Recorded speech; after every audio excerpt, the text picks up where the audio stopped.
BMWs lock out the top spot, but this is as wide open as a Bathurst Enduro has ever been. Away we go on Easter Sunday. The Hi-Tech Oils Bathurst 6 Hour bursts into life. Pole sitter leads us into turn number 1, and look at the amount of cars, 59 of them. They're still coming up underneath the Hi-Tech Oils bridge. The BMWs lead us up Mountain Straight for the first time. Longest production cars have been racing in modern era, and this is that traffic stuff we've been talking about. And the little Toyota 86 getting out of the way, and then the Class E car. Shane Fowler will start that race. They've wrapped the bonnet with the Easter Bunny for the celebrations this morning. Replay, so top. Oh, it's got some airtime as well. So did it start on the opposite side, or did it go in on the John Hinksman Vista side? Gone in at the crate, I would assume. That's quite a significant impact. More happening. This is at the top, and whoa, moment here for TD. Is that TD driving? West behind the wheel now. And oh my goodness, a really tricky part of the circuit in the field. How did they miss that? It's such a narrow part of Mount Panorama. This year. So we're watching the red Mustang, white GT stripes. It's got something coming out the back there, yeah. That's rear tyres, yeah, isn't it? Trying absolutely. To get turned in. It's like photographer Nathan Wong on the spot to get the photo, as he always is. Well, and drama's here. That's blown up. And that goes back to that clutch drama this car was having before, and the brakes on the 28 SpinFX recruiting BMW. Matt Harris behind the wheel, they were 34th. And they've stopped at Murray's Corner. Marcus Ambrose leads at Mount Panorama. I wanted to say that for a while, I'm not going to lie. Sounds good. In second place is Chris Lillis in that HSV. That's a good result for those guys. A little bit wide and a glancing blow of the BMW M signage at the elbow.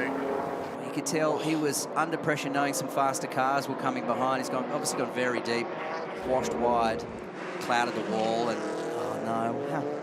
That car had just been given a black flag as well for a restart infringement.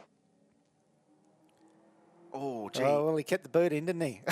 Oh, and this is going to be quite a big accident. That's a huge hit.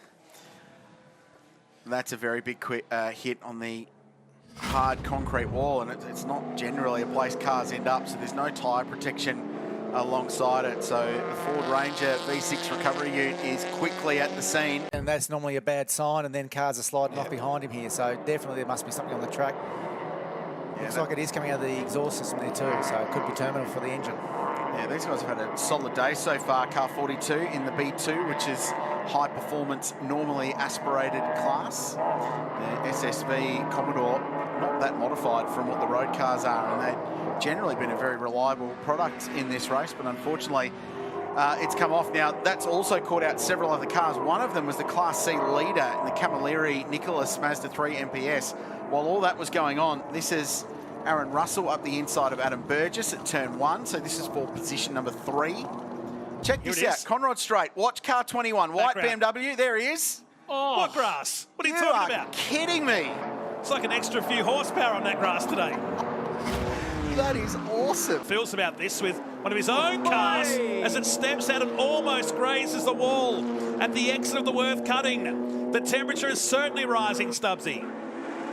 Yeah, we're just talking to the team here, to Simon Hodges with the No Jada in the car, and they have ticked off all their CPS, but the Beamers, they think an hour and 10, same as the Russells to get home, so they do have to come in and get fuel, but CPS ticked off for them. In the background of this shot, perhaps, or is this more contact on the way up? No, there it is in the background of the shot.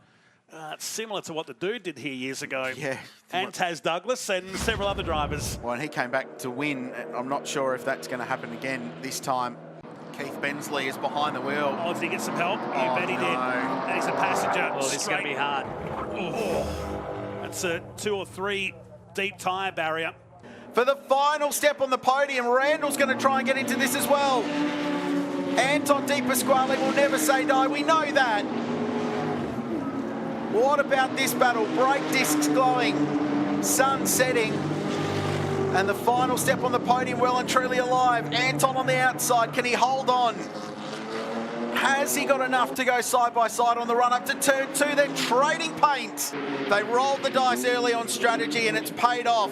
They got track position and it's paid off. They took a gamble on fuel and it's paid off.